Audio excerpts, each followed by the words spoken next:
Hi guys, ನಾನಿವತ್ತು ಹೊರಟಿರೋದು ಸಿಗಂದೂರು ಚೌಡೇಶ್ವರಿ ಟೆಂಪಲ್ಗೆ. ತುಂಬ ಎಕ್ಸೈಟೆಡ್ ಆಗಿದ್ದೀನಿ, ಯಾಕಂದರೆ ಫಸ್ಟ್ ಟೈಮ್ ಹೊರಟಿರೋದು.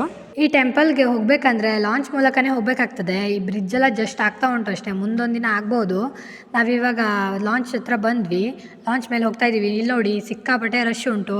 ಉಳಿದ ದಿನ ರಶ್ ಇರಲ್ಲಂತೆ, ನಾವು ಸಂಡೇ ಹೋಗಿದ್ದಕ್ಕೆ ಸಿಕ್ಕಾಪಟ್ಟೆ ರಶ್ ಇತ್ತು. ಹಾಗೆ ಮುಂದೆ ಲಾಂಚಿಂದ ಹೊರಗಡೆ ಬಂದ್ವಿ. ಲಾಂಚಿಂದ ಕೆಳಗೆ ಇಳಿದ ಕೂಡಲೇ ಇನ್ನೂ 2 ಕಿಲೋಮೀಟರ್ ಇರ್ತದೆ ದೇವಸ್ಥಾನಕ್ಕೆ. ನಾವು ಅಲ್ಲಿಂದ ಜೀಪಲ್ಲಿ ಫ್ಯಾಮಿಲಿ ಎಲ್ಲ ಸೇರಿಕೊಂಡು ಹೋದ್ವಿ. ನೋಡಿ, ಇವಾಗ ಟೆಂಪಲ್ ಎದುರುಗಡೆ ಬಂದೆ ತಾಯಿ ದರ್ಶನ ಪಡೆಯೋಕ್ಕೆ. ಹಾಗೆ ಮುಂದೆ ಹೋಗುವ ಬನ್ನಿ. ಮುಂದೆ ದರ್ಶನಕ್ಕಂತ ಹೋಗ್ತಾ ಇದ್ದೀವಿ. ಇಲ್ಲಿ ಸರದಿ ಸಾಲು ಉಂಟು, ಹಾಗೆ ಸಾಲಲ್ಲಿ ಹೋಗ್ತಾ ಮುಂದೆ ಇಲ್ಲೆಲ್ಲ ಆವರಣ ಉಂಟು ನೋಡಿ.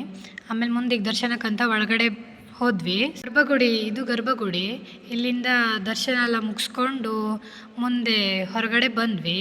ಅಂತ ಅಲ್ಲಿ ಮೊಬೈಲ್ ಅಲ್ಲೋ ಇಲ್ಲ ಅಂತ ಅದನ್ನೆಲ್ಲ ವೀಡಿಯೋ ಮಾಡಿಲ್ಲ ನಾನು. ಊಟಕ್ಕಂತೂ ಸಿಕ್ಕಾಪಟ್ಟೆ ರಶ್ ಇತ್ತು ಫ್ರೆಂಡ್ಗೆ. ಮುಂದೆ ಊಟ ಮಾಡಿಕೊಂಡು ಫ್ಯಾಮಿಲಿದೊಂದು ಫೋಟೋ ತಗೊಳ್ಳುವ ಅಂತ ಲಾಸ್ಟಲ್ಲಿ ಒಂದು ಫ್ಯಾಮಿಲಿದೊಂದು ಫೋಟೋ ತೊಗೊಂಡು ಲಾಸ್ಟಲ್ಲಿ ದೇವರಿಗೊಂದು ಕೈ ಮುಗಿದು ಅಲ್ಲಿಂದ ಹೊರಟ್ವಿ ಫ್ರೆಂಡ್ಸ್.